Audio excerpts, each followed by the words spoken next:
Hello, good morning, good afternoon, or good evening, wherever you are on the planet. Welcome to Earth911's Sustainability in Your Ear. This is the podcast conversation about accelerating the transition to a sustainable carbon neutral society. And I'm your host, Mitch Ratcliffe. Thanks for joining the conversation.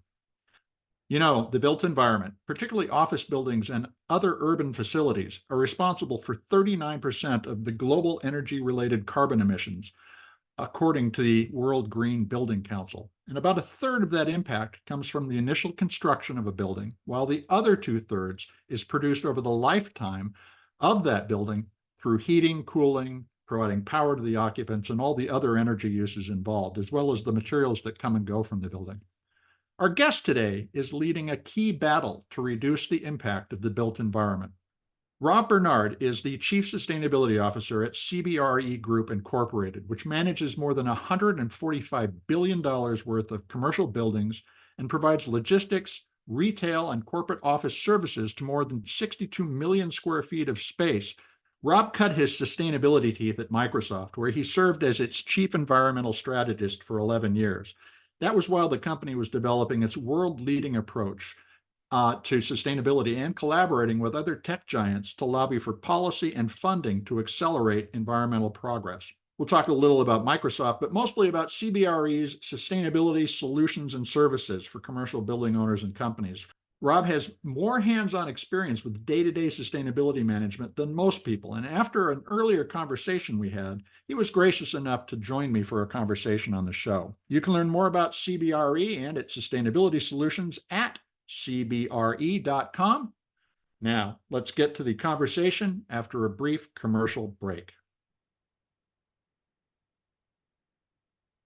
Welcome to the show, Rob. How are you doing today? I'm great, Mitch. Thank you so much for having me. Well, it's a pleasure to have you here, and thanks. After our first conversation, I was really intrigued and wanted to share what you were telling me with everybody who's listening. You're responsible for the oversight of the implementation of CBRE's environmental policies, and I'm wondering what spurred the company to recognize that sustainability was important to its business as well as that of its clients. Well, I think, I can't really speak for the company prior to my arrival, but I will say that immediately upon my arrival, it was very clear that the company was investing a lot of time and money, but in sort of a disjointed way where multiple teams around the globe were trying to solve the immediate needs for their individual clients. And for a company which is global in nature and has, literally over several billion square feet under management, it really started to become apparent that if we weren't thinking about this, or the company prior to my arrival, if they weren't thinking about it as a holistic challenge and opportunity, we were missing our ability to actually service what the clients need, which is a whole systems end-to-end set of solutions around how do they attack their commercial real estate sustainability challenges. Well, I would imagine, too, that disjointed approach was a lot more expensive than doing it in a systematic way. Is this actually a way of saving money on delivering these services by consolidating the effort? And the answer is probably yes, because it's just a natural rule of efficiency. Sure. But I think what it is with any given amount of resource, so I think if we just took a big step back on sustainability, which is driving sustainability at scale takes a huge amount of people and a huge amount of capital. So whatever that base is, I think we'd be hard-pressed to find somebody working in sustainability who says, oh, I've got an excess of capital, I've got an excess of people. So we looked at it as, or at least I looked at it as, if there's 750 people around the company working on sustainability, which is about the number, how do we actually leverage those people and provide the platform to go faster and further with our clients? That raises a question. There's a general criticism of industry's efforts, but as you point out, this is a matter of first learning how to do it, optimizing the process, and just getting better and better. Where do you think we are as an economy? It's really interesting because I've been at this, for over 15 years. And so I'd say we've come a long way down the learning curve. It's almost like a learning curve, which is back to what I was just talking about. How much can you do with a given set of resources? And the answer is I can do a lot more today in 2024 than I could in 2008 with a given amount of resources. And the key things are that in many cases, we cross the economic threshold. And by that, I mean, historically, if you wanted to do something in sustainability, you were often faced with Am I willing to put in capital with subpar returns to get the outcome I want? Versus today, while it is still true in some cases, in many cases, it's like, it's in my economic self-interest to do the thing that's also sustainable. And that is where I'd say we've crossed that threshold in multiple areas, not all areas in sustainability. And that drives a totally different tempo of what we're doing. So you see the pace increasing too. Pace is increasing exponentially. Now, you spent more than a decade at Microsoft leading their environmental strategy. What were the most important lessons you took away from working in that extremely forward-looking environment, and one where a lot of risk was taken before anyone knew this would pay off? It's interesting. I think there's an underlying assertion in your statement that I might challenge just a little bit, which is the common perception is that it was high risk, right?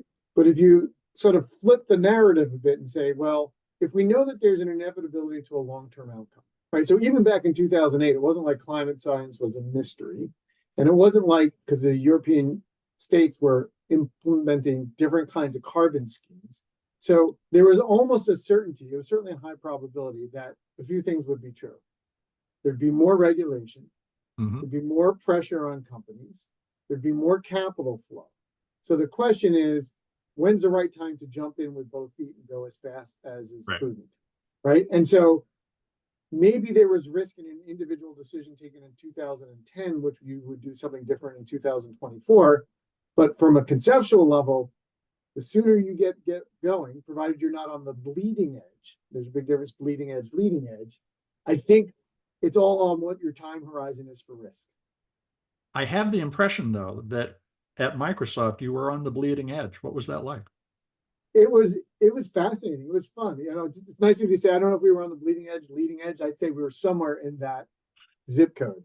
When I was at Microsoft, we like to think so. So just let me put it that way. We definitely like to think so, but it was great because I had the flexibility in some ways too, when you're on that leading edge, to try things that are nonlinear, because there's not an expectation like, oh, well, the rest of the market's doing X, so why do you want to do Y? It's like, no, the market's wide open, and I think we should do Y.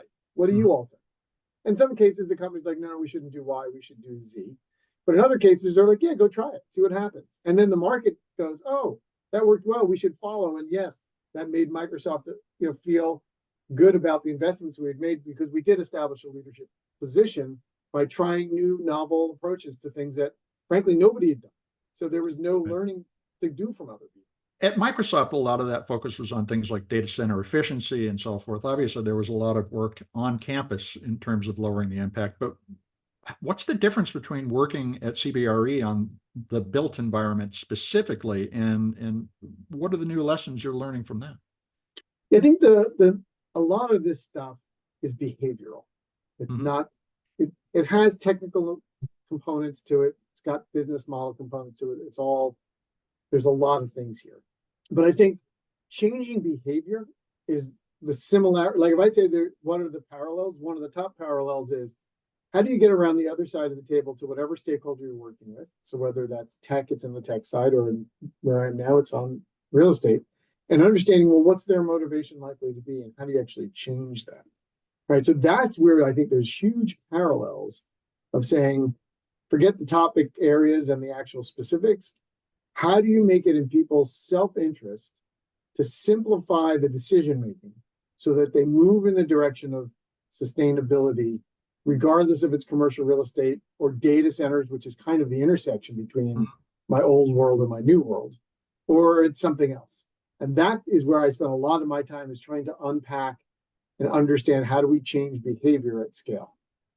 When we first talked, you mentioned that there were, some pretty straightforward changes a company can make to lower its impact. And based on both Microsoft and the CBRE experience, what would you recommend the first steps somebody who is on the other side of the table think about taking in order to make progress?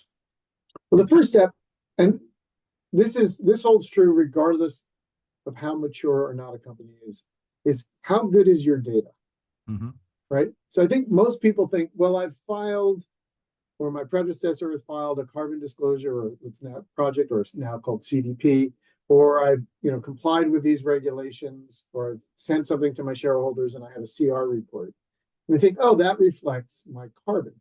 But the reality is, when you really start to unpack it, most of carbon accounting today is based on math models, not based on actual data.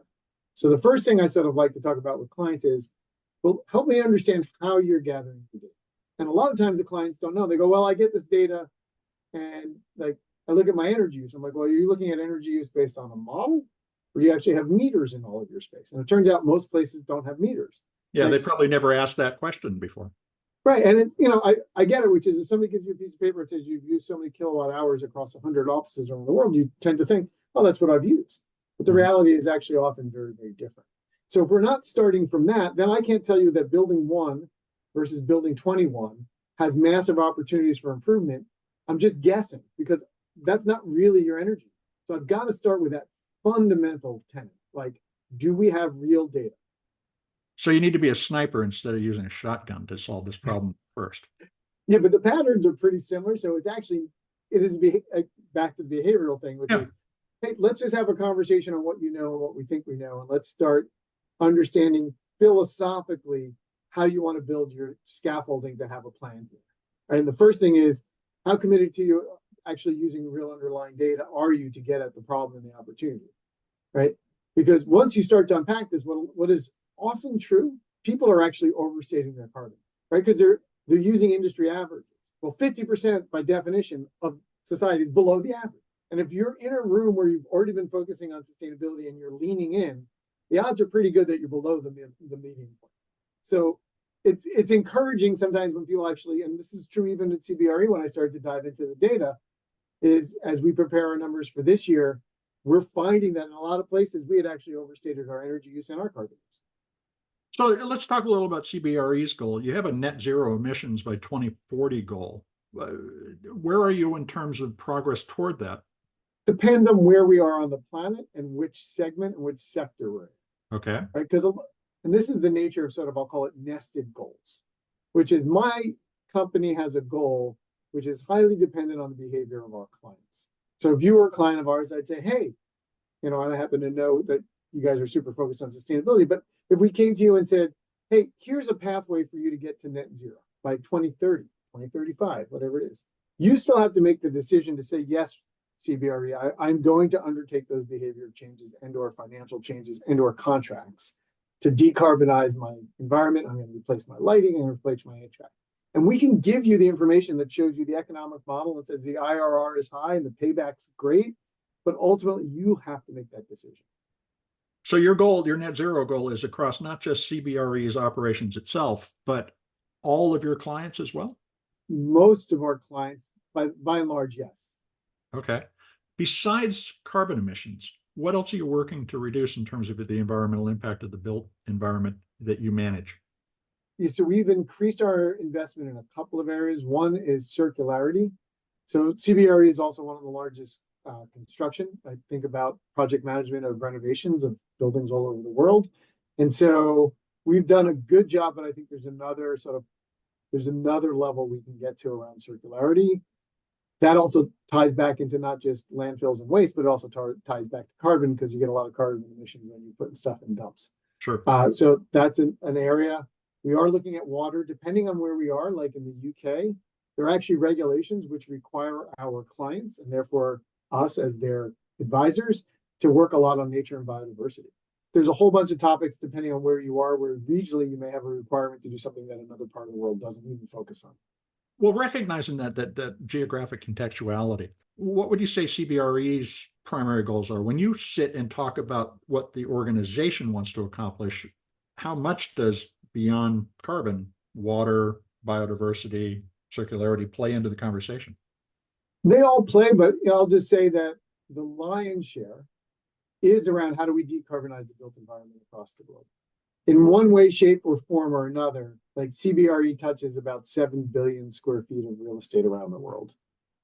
And when you look, and this is all public, if you look at our scope 1, 2, and 3 emissions and you add it all up, that's as much carbon as 2 Nordic countries combined.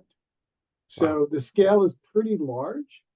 And so when you go, hey, look, we have the opportunity to proactively get after trying to decarbonize an equivalent of 2 countries, that's really exciting, but it also puts into context the magnitude of what we're talking about.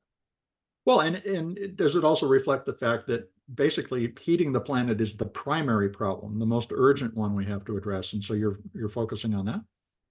Yeah, and it is also, it's not also, we can have an opinion. Like we could Mhm. just decide amongst a bunch of people inside CBRE, oh, X is more important than carbon. But our clients are saying, no, no, no. So we are a client-driven organization. So the world and our clients are hyper-focused on carbon. Yeah. And by the way, because carbon's fully tied to energy, they're also simultaneously looking at energy. And depending on how you want to frame the conversation, there's the cost of energy. So all these things are intertwined. And back to what I said just a few minutes ago, the kilowatt hour cost in most markets, not all, of renewable energy is now lower than the kilowatt hour cost of fossil fuel based energy. And that enables us to do new and interesting things that we couldn't have done 5 years ago. Again, another place where the momentum is transforming all of the downstream opportunities. But as you mentioned earlier, starting off by measuring is really the most important step. So what technologies represent the best investment to help in that process? Is it smart thermostats? Is it monitoring? Yeah, there's a bunch of different technologies. Full disclosure, we are partners with an investor in one of these, but like there's things that you can do. There's a company in California called Redaptive. They're all over the US. But basically, we're using them in our offices now, which says, hey, you've got a office and you don't actually know what your energy use is. It would be expensive and disruptive probably to put in a full sub-meter, like a meter. But they've created this really elegant technical solution, which allows you to basically think about putting clamps inside your panels. And every 5 minutes, it actually gives you readings on what's happening in your space. So we've deployed this, and we did literally an 80-20 rule. We said, look, how many offices, because we have 650 offices around the world, how many offices would we have to deploy this at to get to 80%? And so we focused on deploying these where we didn't already have sub-meters, deploying these. Now, there's another thing which isn't technical, which is in some cases, we discovered there were sub-meters in our space, but we didn't have access to the data because of our lease terms. So a big thing that we are focused on as a company is, this thing called green lease provisions, which is how do you write leases in a way which gives you the foundational pieces of information and also the economic incentives in many cases to share the burden and the savings with your landlord. So this is a big historical problem in real estate, the sort of landlord-tenant problem, which is the person who pays for the renovation may not always be the person who will benefit. And the time horizons are different. If you and I owned a building, we may say, look, we want to own this as a generational wealth family thing for our future. But the tenant's like, hey, I'm here for 5 years. So how do we actually deal with that non-parallel time horizon as well? Well, and that raises this more general issue of how much do we need to monitor all of society in order to really understand our aggregate impact. One of the other areas that a lot of building management companies that I've talked with focus on is the coming and going of people and how much they cool or heat the office space and so forth. Is it important to track the employees, the staff's use of the environment in order to get a handle? Absolutely. Well, and there's the other thing. I mean, I'll go back to my Microsoft days for a second, which is we had a number of our offices with sensors of people and people motion and use. And what we found is during certain months, not surprisingly August in Europe, we were able to shut entire floors and just reallocate people's space during those summer months to turn off. And, that's a massive electricity saving because you're talking about high heat days.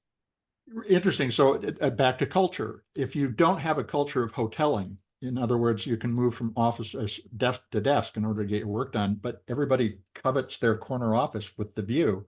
You don't have the basis for making the cultural change that actually could reduce your energy use when the opportunity is just right there in front of you. Yeah, and I do think in general, we're seeing this across the client base writ large, is there is much more hoteling today than certainly a few years ago. Again, we're learning, if slowly, we're learning. So do you feel at this point that we have all the tools we need to address climate change? And if not, where do you see the gaps?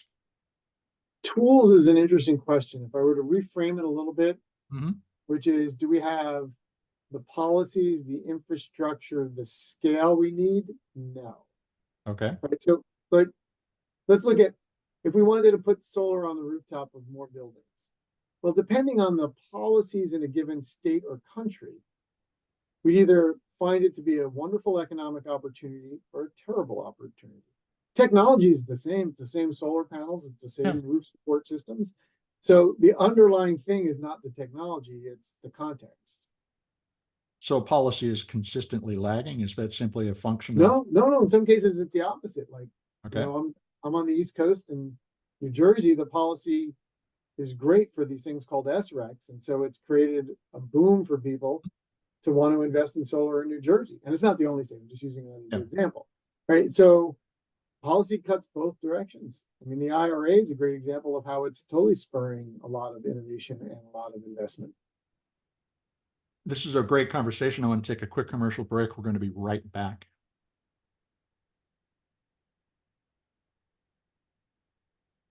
Now back to the conversation with Rob Bernard. He's Chief Sustainability Officer at CBRE Group Incorporated. That's one of the largest commercial real estate services companies in the world. And we're talking about the lessons that CBRE has learned on its own march to net zero carbon emissions by 2040. Now, Rob, in addition to solving your own problems, you're offering these services to business as CBRE Sustainability Solutions. They're designed to help companies, and this is what your site says, in the most pragmatic and cost-effective way possible. So what I wanted to ask is, do you find that when you're sitting down with a client for the first time that you can take a standard model and give it to them and say, this is the right way to do this pragmatically? Or is every business and every potentially every lessee different and therefore has a different definition of pragmatic?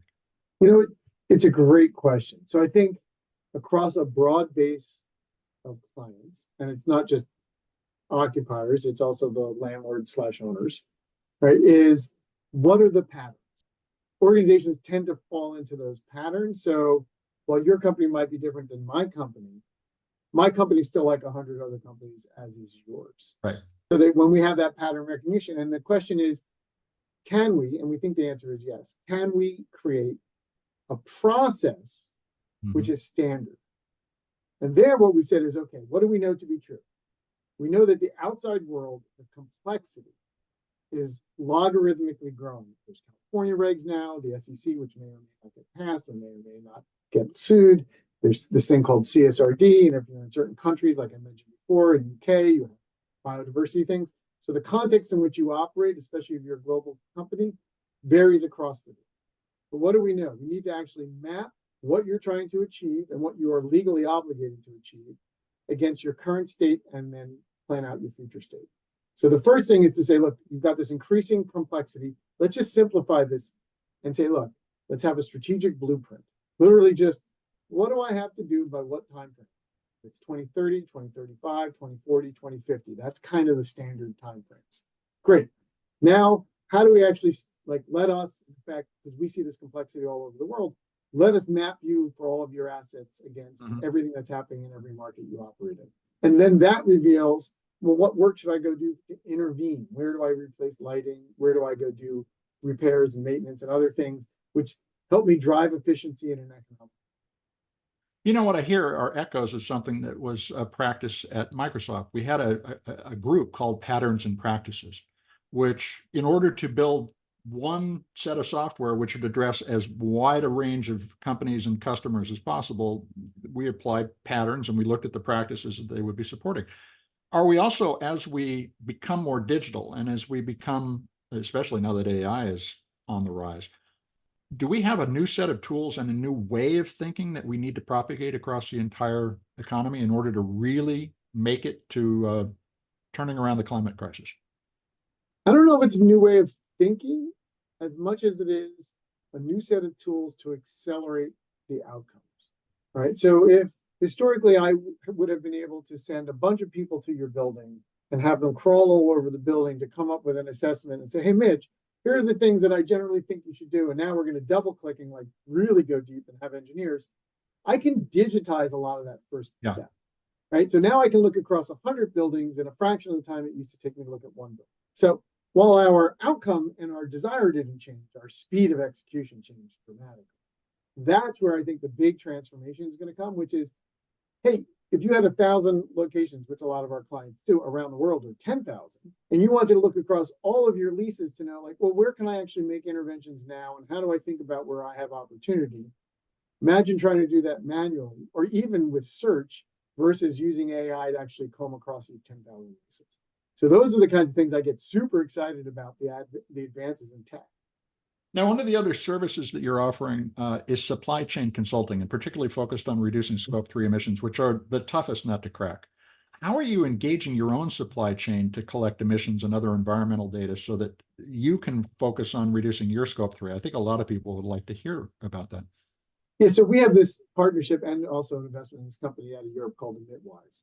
And the general, just without getting too far in the weeds, the general problem with Scope 3 is that if you read the guidance, it is not only allowable, but pretty much the standard fare in most cases to do what's called cost-based carbon accounting.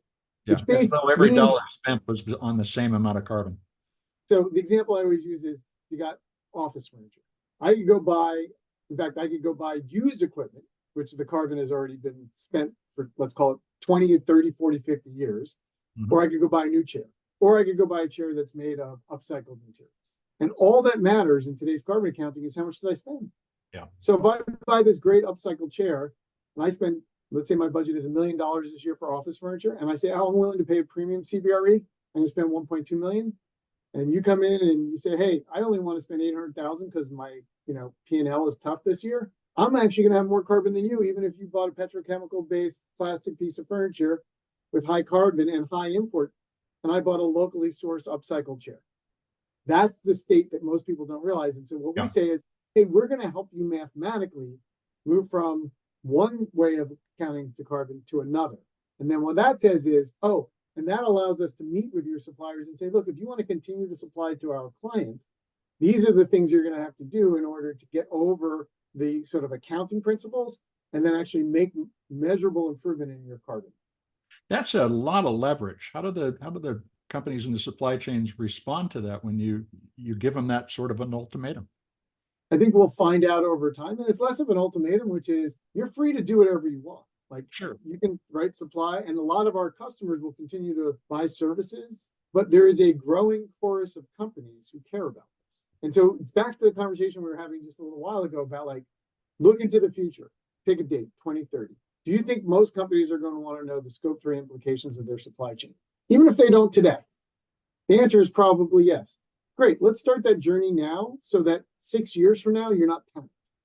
Well, and if you're going to do more than $1 billion of business in California, you're just going to have to be able to report that. So for most companies, that's already a priority. One of the other areas that's interesting to me is that you both have to measure the embodied emissions associated with building a new building and compare the day-to-day operational impacts of running a building. How's that different, and how do you bring those two together in order to understand the entire impact, the life cycle impact of a building? Couple things to keep in mind. If you just took an average, which I know is always dangerous to do, but if you took an average building and you're going to build a new building today, the amount of carbon involved in constructing and building that building is the equivalent to running that building for the next 30 years. So the decisions you make up front basically have an equal impact to what you would do every day for 30 years. So that's the scale of it. Now, the flip side is 80% of the buildings that will exist by the year 2050 are likely already built. So a lot of this has to do with renovation, but let's take new buildings for a second. You got to make those decisions up front. And typically a company who's thinking about embodied or embedded carbon is also thinking about energy efficiency. So we're finding there's high correlation between those things. So they're thinking about, how's my building envelope look? Am I putting renewables on site, or at least have I built the infrastructure so that I can easily put solar on the roof and put batteries and have bidirectional energy and all this other stuff? So those two things are usually very, not surprisingly, tied together because you're either focused on this issue or you're not. And then all the decisions that stem from what you've decided to build are not only what's embodied, but how do those things perform in the built environment? Pretty dynamic way to think about things. Do accountants rock this when they hear that kind of an explanation? That's a good question. I have not spent a lot of time with accountants in this area.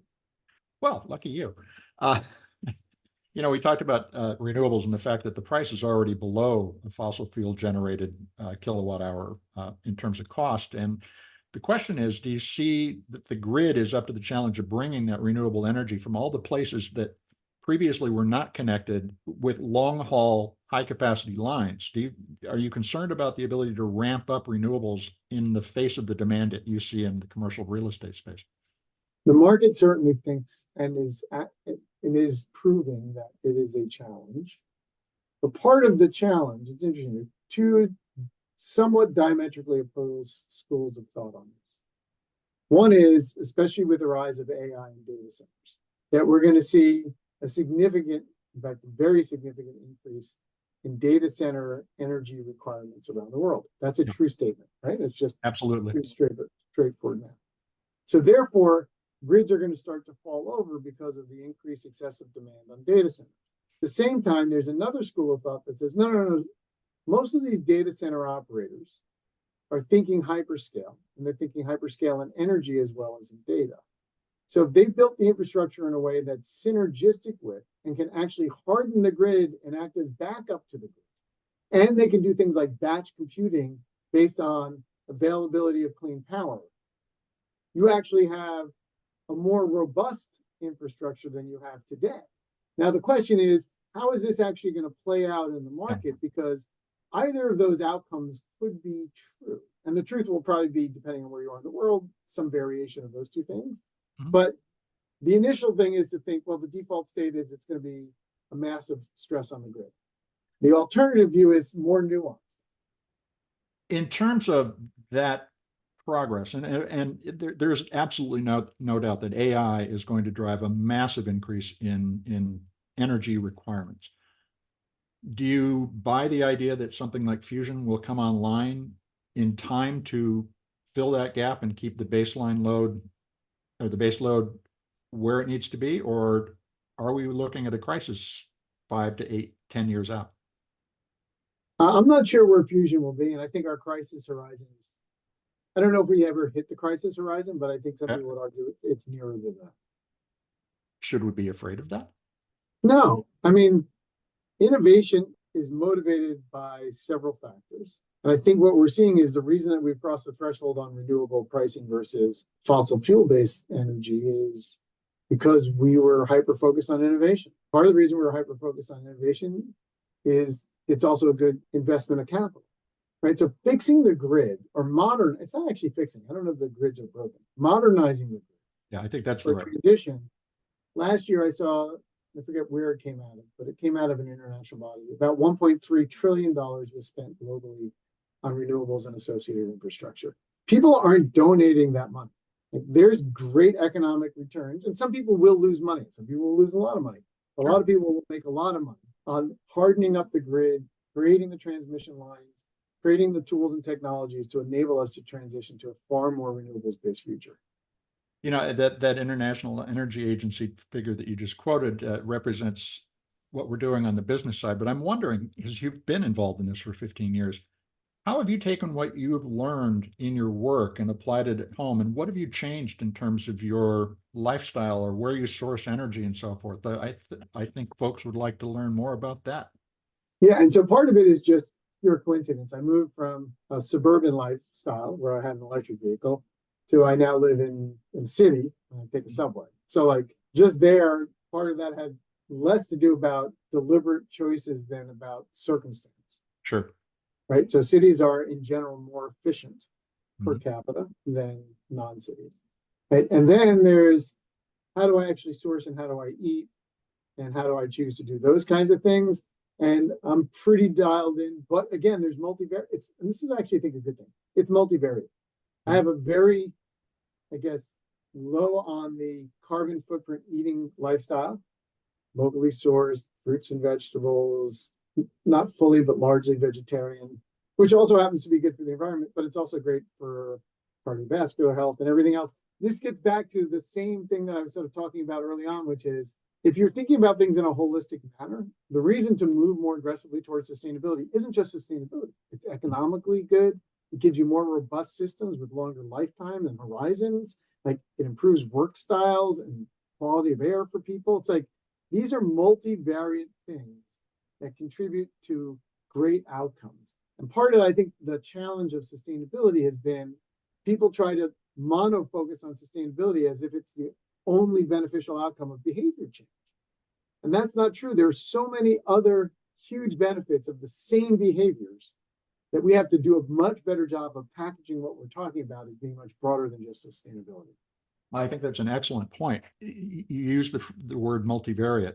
So the question I would ask is, does making these small changes in one's life, do you think, contribute to that greater outcome, that multiplier effect that we need in order to get to net neutrality?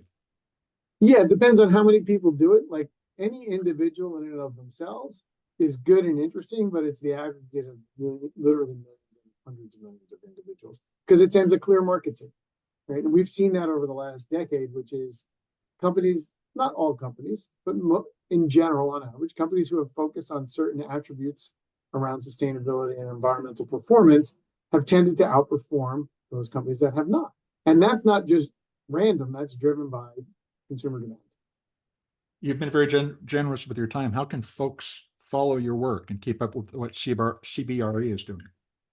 Well, I would say just we're actually in the process of revamping and launching a new website, but the CBRE sustainability website, and there's actually, depending on where you are in the world, there's places for you globally to reach out to us, and we'll get back in touch with you. But and they can also just reach out to me on LinkedIn, and I'm happy to put people on my network. Well, thank you very much, Rob, for spending time with us. We appreciate it. Thank you so much, Mitch.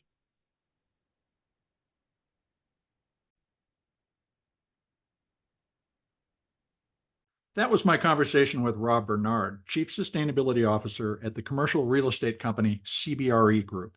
And you can learn more about CBRE and its sustainability services at cbre.com.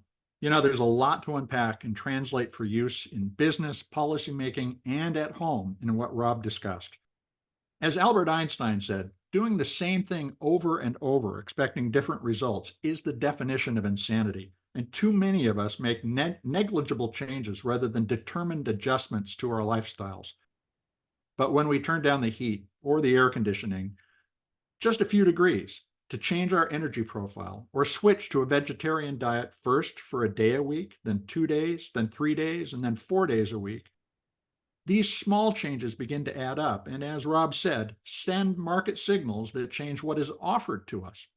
So take a few minutes to learn more about how your home or office is heated or cooled, and then where the electricity is sourced, whether it's from burning fossil fuels or if it's renewable electricity.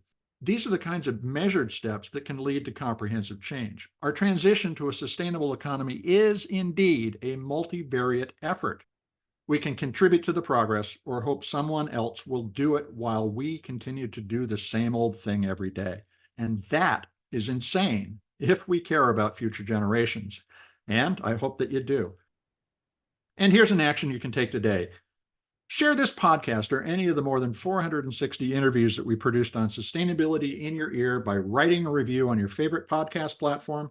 That will help your neighbors find us, and they can take more action to create less waste. So please tell your friends, family, and coworkers they can find us on Apple Podcasts, Spotify, iHeartRadio, Audible, or other fine purveyors of podcast goodness. Thank you for your support. I'm Mitch Ratcliffe. This is Sustainability in Your Ear, and we will be back with another innovator interview soon. In the meantime, folks, take care of yourself, take care of one another, and let's all take care of this beautiful planet of ours. Have a green day.